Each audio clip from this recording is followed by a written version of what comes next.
വെളുത്ത മുടി നല്ല രീതിയിൽ നമുക്ക് എങ്ങനെ കറുപ്പാക്കിയെടുക്കാം? അത് വീട്ടിലുള്ള സാധനങ്ങൾ മാത്രം ഉപയോഗിച്ചുകൊണ്ട് നമുക്ക് മുടിയെ കറുപ്പിച്ചെടുക്കാവുന്നതാണ്.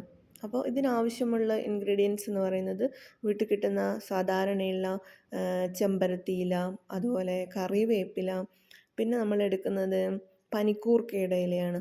അപ്പോൾ അതിനൊപ്പം ചേർക്കാൻ എടുക്കുന്നത് കട്ടൻ ചായയാണ്. കട്ടൻ ചായ എന്ന് പറഞ്ഞാൽ അത് അരച്ചെടുക്കാൻ പാകത്തിനുള്ളതേ വേണ്ടൂ. പിന്നെ അത് വെക്കുന്നൊന്നും ഞാൻ ഇതിൻ്റെ അകത്ത് കാണിക്കുന്നില്ല. പിന്നെ വേണ്ടത് നമ്മളെ ബീട്രൂട്ട് പൗഡറാണ്. പച്ച ബീട്രൂട്ട് ഉണ്ടെങ്കിൽ ഏറ്റവും നല്ലത്, അല്ലെങ്കിൽ ബീട്രൂട്ട് പൗഡർ എടുക്കാം.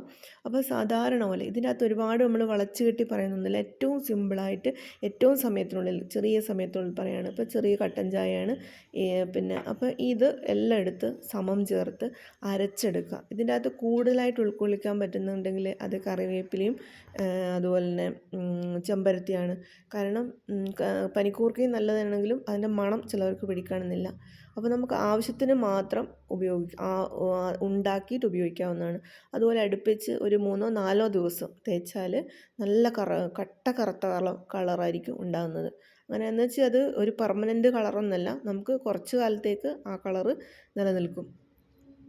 പക്ഷെ ഇടക്കാക്കേണ്ടി വരും, എന്നാലും ഇങ്ങനെയാണ്. അപ്പം നമുക്ക് ഈ ഒരു കളറിലാണ് ഇത് കിട്ടുന്നത്.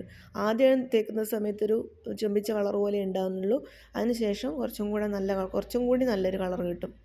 അപ്പം ഇത്രയും കാര്യങ്ങൾ മാത്രമേ ഇതിൻ്റെ അകത്തേക്ക് ഉപയോഗിക്കേണ്ടിയുള്ളൂ.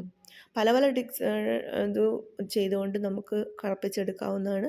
പക്ഷേ ഇത് ബീട്രൂട്ട് പൗഡറും ചെമ്പരത്തിയും കറിവേപ്പിലയും പനിക്കൂർക്കയുടെ ഇലയുമാണ്. അപ്പം ഇത് കട്ടൻ ചായേൻ്റെ അരിച്ചെടുത്ത വെള്ളത്തിൻ്റെ അകത്ത് നമ്മൾ അരച്ചെടുത്തിട്ട് എവിടെയാണോ നരയുള്ളത് ആ ഭാഗത്തേക്ക് തേച്ച് പിടിപ്പിച്ച് ഉപയോഗിക്കാവുന്നതാണ്.